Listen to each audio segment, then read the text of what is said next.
Alright, I haven't talked about this for like 2 years, and the issue is when I made the video about this topic, I didn't have the production quality, I didn't have a video editor, and I was just, screen recording my screen. So now I'm remaking it, doing better, and explaining it more. And the video topic is, a lot of people think this is like an anti-car enthusiast car channel. And I essentially want to explain, cars, the relationship that we have with them, how I view cars, and just, you know what I mean? Like, cars are not just machines. You bond with them. So that's what we're going to be talking about today. Very interesting, and yeah, I can't wait to talk about it because it definitely is the entire purpose of this show.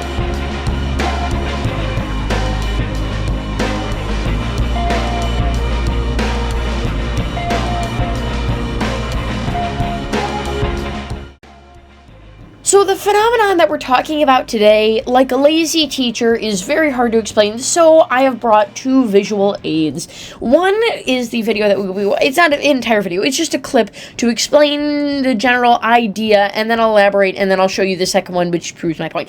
Essentially, machines are not just machines, you know what I mean? You bond with them. This is Jeremy Clarkson Explains Car Enthusiasts, or what most, people who drive cars don't understand. They see all cars as just 1.5 tons, 2 tons of wires, glass, metal and rubber. That's all they see. People like you or I know, we have an unshakable belief that cars are living entities. Well, not a Toyota Corolla, obviously, but... And that's where I disagree, and that's where a lot of the quirkiness of this channel comes from. You see, a lot of car enthusiasts believe the reason why they have the connection to their cars is because the cars perform in an interesting way. You know what I mean? Like, they like the way they go around the track, they have a lot of personality, and I'm going to explain it kind of like finding a life partner. A lot of them find, someone wild, or someone crazy, or someone who likes to do a lot of interesting things, and that would never settle down. They find those people interesting because they have the most character. They like the craziest, fastest, wildest cars because they have the most character. But the way I see it, you want something who will stand by you, someone you want to settle down with, someone you're happy to see, someone who can, genuinely merge into the same lane and just coexist with you. And that is what I see in cars. He says, well, obviously not a Toyota Corolla or something, and that's where I disagree. You see, Jeremy Clarkson may see cars as just, they're interesting, and you want all the personality you can get, so you get one with crazy personality, and that's your bond with cars.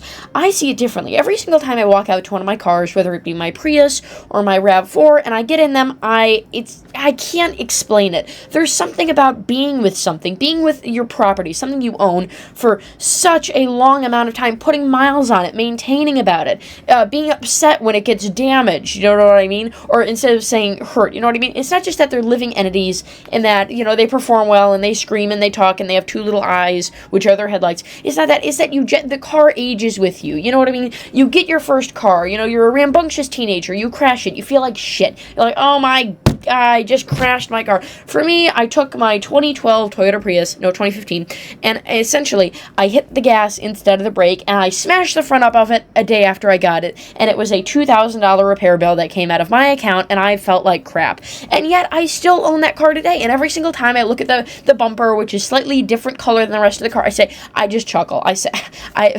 There's just something about getting a car, especially with high mileage, that you just bond with it. So when I see cars like this, people say, oh, you'd want to have that car, wouldn't you?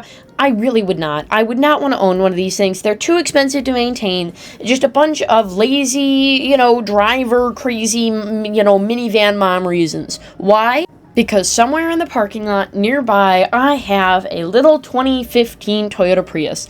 It was my first car. Every single time I get into that car and I drive while listening to Elton John driving down the highway, or every single time after a long football game, or something stupid because I got it in high school, some stupid thing like cross-country practice, and I press the button and I hear beep, beep coming from the parking lot, and I sit in there and just take a nap. Every single time I've slept in my car, every single time, me and my friends are out partying, and I get back in my car, and you know what I mean? It's just, you feel a connection with your car. And after 180,000 miles, and 60 of those put on myself, you just feel a connection to a car. When you were a kid, and you had a family minivan, we had a 2007 Honda Odyssey. Every single time after I would, again, be in cross-country practice, or do something I shouldn't, or come home from school, I found comfort in that. You felt the comfort, you smelled the smell of baking tan interior, and you knew it was your car. And and I'll play another video from regular car reviews. It's not just a machine. It was just a machine, but it was my machine. That's the feeling you have. You know what I mean? Like, I could see a Pagani Huayra and say you can either have the Pagani Huayra or have your 2015 Toyota Prius with a mismatched front bumper. I would pick the Prius every single time, because after 180,000 miles, I wouldn't give that car up for any damn car on the planet. And that's just how it works. You just feel a connection with your car. The car holds your crap. The car keeps you safe in an accident. Whenever you damage the car, you feel bad.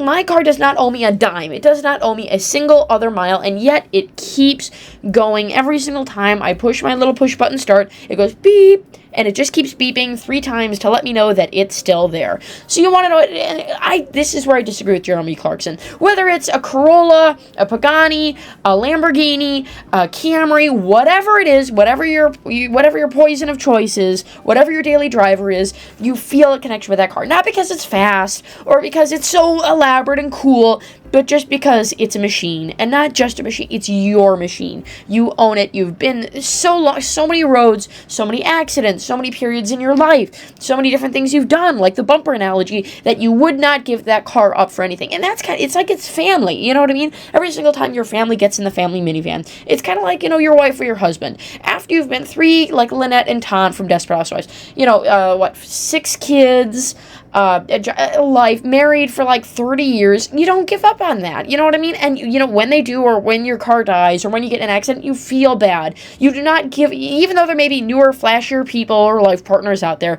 you don't go for them, because you have a car at home, a wife or a husband at home who has gone through all of this with you, the same as your car, and you know what, you would never do that. So that is where a lot of quirkiness from this channel comes from. Every other car channel out there is saying the 350Z is so neat and you should buy it, and underrated cars are the Toyota Corolla because it came with a V6 and it can be fast, and this cheap shitty car can actually make you happy. This car channel is not just about cars. It's about buyer's guides. It's about, what cars feel like. It's about the joy that we get from driving cars. It's about so many things that I cannot explain on my average regular video. It's about just enjoying the cars that we have. You know what I mean? Sure, when you see a Lamborghini, maybe you get a little bit excited, sure. When I see a Subaru Tribeca, I'm like, wow, that's interesting. And just think about your car. Like, take yourself out of your brain and put yourself in your car. For example, I'll do my 2012 Toyota Prius.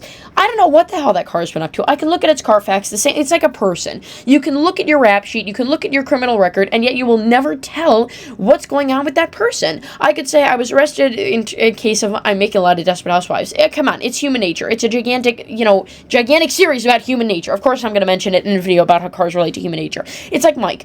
On his rap sheet, he would say that he killed a cop. But in reality, there was some stuff going on between the cop and another person, and it was not consensual, so he got rid of the guy. So I'm saying in some cases, your car can say, oh, it was dented in an accident. Who is the family driving it? What were the circumstances? Was it an icy road? Was it cold outside? Was it stuck on Texas in the, you never know what your cars have gone through, and you just get to enjoy the cars for a small time before they go into someone else. Like my Honda Odyssey. We owned it from new. It was new. We drove it around, you know what I mean? We just drove the shit. We drove it in the ground, and then it stopped working in a bank one day, and we decided to get rid of it. And then eventually, as I was driving up to a Dollar General, I saw our same minivan with the tape on the fender and the red spray paint covering it with the mismatched bumper, and said, damn, that's my car. And I looked in the back, there were kid seats in the back, there were crackers on the floor, and I said, this car is living, I even checked the VIN, it's this car, the car that we own for so many years, is living another entire life, which it gets to help another family through thick and thin. So just think about that. Here's a video that explains it. I'm articulating a little bit more, but this is the core of what I'm talking about. Even silly, slow cars like these, you can become attached to. I know it's just a machine, but this was my machine. So for me, the connection that people have with cars is not just because they're fast or because they're fun to drive, but it's just because of the time that you spent with them. I mean, it was just a machine, but it's my machine. Sums up exactly how I feel about a car. It's not perverted like Chase and the weird up the tailpipe thing that he was. I mean, come on, that guy was a weird guy. I really hope that was staged. It probably came out that it was. It's not something perverted like that. It's just a machine. but it's my machine. So with that, thank you for watching, and don't forget to comment, like, and subscribe. And I'm also here to let you know that we are having new Shorts series. Yes, I gotta promote the channel a little bit. Car News is coming to Shorts. Gen Rank, which is a new show, which is ranking the generations of cars, is coming to Shorts. And, of course, the Common Quack Show is coming to Shorts. So, this channel, again, there are not a lot of... I have not seen a single channel like this one on YouTube yet. And what I mean by that is a car channel that just focuses on cars and people's relationship with cars and cars that are good for them. You know what I mean? And car alternatives and car buying advice and being honest about cars and what cars they like and talking about actual... when I was a kid, I would go to the stores and I would try and find Hot Wheels that I liked. And I would try to find Matchbox cars that I liked. And I could never find them. They were all Subaru WRXs and Toyota Supras, just a bunch of generic stuff. And to me, those cars were more common than any car I saw on the road. Because in car culture, and this isn't a whiny moment where, like, everyone doesn't like my cheap cars because that's all I can afford. What I'm saying is, genuinely, to me as a little kid, the Supra seemed more popular than something like the Elantra or, the Camry, just because, in every single toy it was a Supra. In every single Toyota it was a Supra. So I just assumed it must be, a lot of Supras. That's not the truth. I could never find cars that I liked. And the cars that I did find, like the Highlander and RAV4, I still have those Matchbox. I still have them. Or my favorite car when I was a kid was a red 2008 Toyota Prius Matchbox car. Funnily enough, I own one of those today. But it's just, you know what I mean? Like, this channel is rare because it actually focuses on normal, regular cars. And also regular car reviews does too, but we don't really do reviews. And also, fantastic channel. Definitely check them out. And also, you know what I mean? I'm saying check them out on a creator, which is 90 million times smaller than they are, but still, you should. They do excellent reviews.